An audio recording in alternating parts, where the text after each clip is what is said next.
আমার কাছে মনে হয় যে ক্যামেরার বডির থেকে কিন্তু লেন্সের গুরুত্ব বেশি। কারণ আপনি একটা কম দামি বডিতে অর্থাৎ লো কোয়ালিটির একটা বডিতে যদি ভালো কোয়ালিটির একটা লেন্স ব্যবহার করে ছবি বা ভিডিও ক্যাপচার করতে পারেন, অনেক ভালো আউটপুট পাবেন। এই জন্যে লেন্স অনেক গুরুত্বপূর্ণ একটি বিষয়। তো প্রথমে যারা নতুন নতুন ডিএসএলআর ক্যামেরা কেনেন তারা কিন্তু কনফিউশনে পড়েন যে আমরা 18 থেকে 55 এর যে কিট লেন্সটা রয়েছে ওইটা নেব, নাকি 50 এর যে প্রাইম লেন্সটা রয়েছে এইটা নেব। তো এইটা ডিপেন্ড করে হচ্ছে আপনার প্রয়োজনের উপরে, যে আপনারা কী প্রয়োজনে লেন্সটা ব্যবহার করবেন। সো আজকের এই ভিডিওতে আমি কিট লেন্স এবং প্রাইম লেন্সের বেশ কিছু পার্থক্য, ভালো দিক খারাপ দিক আলোচনা করব। তারপরে আপনারা ডিসাইড করবেন যে আপনার যে প্রয়োজন রয়েছে সেইটা অনুযায়ী কোন লেন্সটি কিনবেন। আশা করি ভিডিওটি না টেনে একেবারে সম্পূর্ণ শেষ পর্যন্ত দেখবেন, তাহলে আপনারা এটা থেকে অনেক বেনিফিট পাবেন। So welcome back guys, fantastic tech and photography চ্যানেলের নতুন একটি ফ্যান্টাস্টিক ভিডিওতে আপনাদের সবাইকে স্বাগতম। যারা এখনও পর্যন্ত আমাদের এই চ্যানেলটিকে সাবস্ক্রাইব করেননি তারা অবশ্যই আমাদের এই চ্যানেলটিকে সাবস্ক্রাইব করে দিন, কারণ আমরা প্রতিনিয়ত শুধুমাত্র আপনাদের জন্য এরকম ফ্যান্টাস্টিক ভিডিও তৈরি করে থাকি। তো প্রথমে কিট লেন্স এবং প্রাইম লেন্সের ভিতরে মেইন যে পার্থক্য সেটা হচ্ছে একটা লেন্স আপনি জুম করতে পারবেন আর একটা লেন্স ফিক্সড ফোকাল লেন্সের হওয়ার কারণে আপনি টোটালি জুম করতে পারবেন না। তো কিট লেন্স সাধারণত 18 থেকে 55 এর হয়ে থাকে। তো 18 থেকে 55 যে কোনো একটা ফোকাল লেন্সের ভিতরে কিন্তু আপনি শ্যুট করার অপশন পাচ্ছেন। কিন্তু প্রাইম লেন্সের ক্ষেত্রে আপনার ফোকাল লেন্স ফিক্সড হওয়ার কারণে আপনারা ফ্রেমটা ঠিক করার জন্য আপনাকে ফিজিক্যালি এগিয়ে যেতে হবে অথবা পিছিয়ে যেতে হবে। তো এইটা করে আপনাদের ফ্রেমটা ঠিক করতে হবে।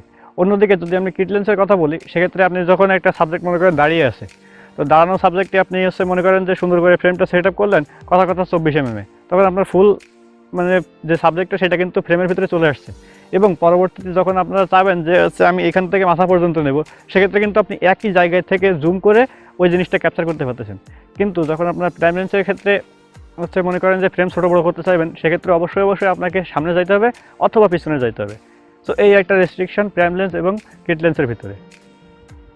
তো ফোকাল লেন্থ এর একটা বিশাল ইম্প্যাক্ট পালন করা হচ্ছে মনে করেন আপনারা যখন বান্দরবন, খাগড়াছড়ি, সাজেক প্রাকৃতিক সৌন্দর্য মণ্ডিত যে স্থানগুলো রয়েছে সেখানে যদি আপনি যান, তখন কিন্তু আপনারা অবশ্যই চাইবেন না যে আপনাদের যে এরিয়াটা সেটা ছোটো থাকুক, সব কিছু ফোকাসে না থাকুক, এটা কিন্তু আপনারা চাইবেন না। আপনারা চাইবেন যে আমাদের ব্যাকগ্রাউন্ডে সব কিছু ফোকাসে থাকুক এবং আপনাদের যে ফোকাল লেন্থ সেটা অনেক বেশি ওয়াইড থাকুক, তাতে সব কিছু যাতে দেখা যায়।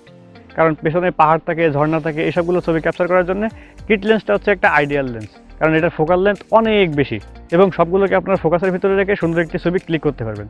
কিন্তু অন্যদিকে আপনারা যদি প্রাইম লেন্সের দিকে তাকান, তাহলে প্রাইম লেন্সে কিন্তু আপনারা খুবই ন্যারো একটা মনে করেন ফোকাল লেন্থ পাচ্ছেন, 50 mm পর্যন্ত।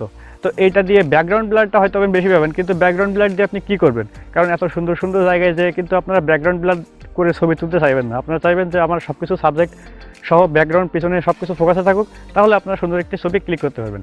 এবং স্পেশালি যারা নতুন ব্লগ করার কথা চিন্তা করছেন ডিএসএলআর ক্যামেরা দিয়ে, তারা 18 mm শ্যুট করলে কিন্তু আপনারা পেছনে বিশাল একটা ওয়াইড ভিউ পাবেন। এইটা আপনারা প্রাইম লেন্সে পাবেন না। সো দ্বিতীয় যে জিনিসটা সেটা হচ্ছে যে আমার মনে হয় যারা নতুন ডিএসএলআর কেনে তারা প্রায় প্রত্যেকেই চায় যে আমাদের ব্যাকগ্রাউন্ড ব্লার করে আমরা ছবি তুলবো বা আমরা লো লাইটে সুন্দর সুন্দর ফটোগ্রাফি করব। তো যদি আপনারা ব্যাকগ্রাউন্ড ব্লারের কথা চিন্তা করেন, সেক্ষেত্রে প্রাইম লেন্স হচ্ছে একটা আইডিয়াল জিনিস। কারণ আপনারা যে কিট লেন্স রয়েছে 18-55 mm যে কিট লেন্স রয়েছে, সেটার অ্যাপারচার সংখ্যা সর্বনিম্ন হয়ে থাকে 3.5 এবং প্রাইম লেন্সের সর্বনিম্ন অ্যাপারচার সংখ্যা হয়ে থাকে 1.8। আমরা আজকে যে লেন্সটা নিয়ে কথা বলছি এটা হচ্ছে 50 mm একটি প্রাইম লেন্স। তো এটাতে অ্যাপারচার সংখ্যা সর্বনিম্ন হয়ে থাকে 1.8। তো বুঝতেই পারছেন যে অ্যাপারচার সংখ্যা যত কম হবে আপনাদের পেছনের ব্যাকগ্রাউন্ডটা তত বেশি ব্লার হবে। আপনারা এই ভিডিওটা দেখতে পাচ্ছেন যে আমরা 1.8 অ্যাপারচারে রেখে ব্যাকগ্রাউন্ড ব্লারটা কেমন পাচ্ছি। ঠিক একই ক্যামেরা সেট আপ রেখে যদি আমরা এখানে কিট লেন্স দিয়ে ভিডিও করতাম, তাহলে ব্যাকগ্রাউন্ড ব্লার একেবারে নেই বললেই চলবে, মনে করেন যে হতোই না এক প্রকার। তো যারা স্পেশালি ব্যাকগ্রাউন্ড ব্লার করে ছবি তোলার কথা ভাবছেন, তারা অবশ্যই প্রাইম লেন্সের দিকে তাকাবেন। সো এরপরে আরও একটি ছোট্ট বাট গুরুত্বপূর্ণ একটি বিষয়, সেটা হচ্ছে যে যখন আমরা নতুন ক্যামেরা কিনি, দেখবেন অনেকের হাতে কিন্তু ক্যামেরা শেক করে, অনেকের হাত কিন্তু স্টেডি না। তো এই কারণে আপনাদের যদি ইমেজ স্টেবিলাইজেশন থাকে ক্যামেরার ভিতরে, নিকন ক্যামেরার ক্ষেত্রে এগুলো ভাইব্রেশন রিডার নামে পরিচিত। তো এইটা যদি থাকে তাহলে কিন্তু আপনাদের যে হাত চেক করার কারণে ছবির ব্লার হওয়ার যে একটা সম্ভাবনা, সেটা কিন্তু অনেকটাই কমে যায়। তো এখানে প্রাইম লেন্সে আসলে আপনারা ইমেজ স্টেবিলাইজেশন পাবেন না। এবং অপরদিকে কিট লেন্সে 18-55 mm যে কিট লেন্সটা রয়েছে, এটাতে আপনারা ইমেজ স্টেবিলাইজেশন পেয়ে যাচ্ছেন, যে কারণে আপনারা হাত যদি একটু শেক করে, সেক্ষেত্রে আপনাদের ছবিটা ব্লার হওয়ার সম্ভাবনা অনেকটাই কমে যাবে। সো ফাইনাল যে পয়েন্টটা সেটা হচ্ছে লো লাইট ফটোগ্রাফি।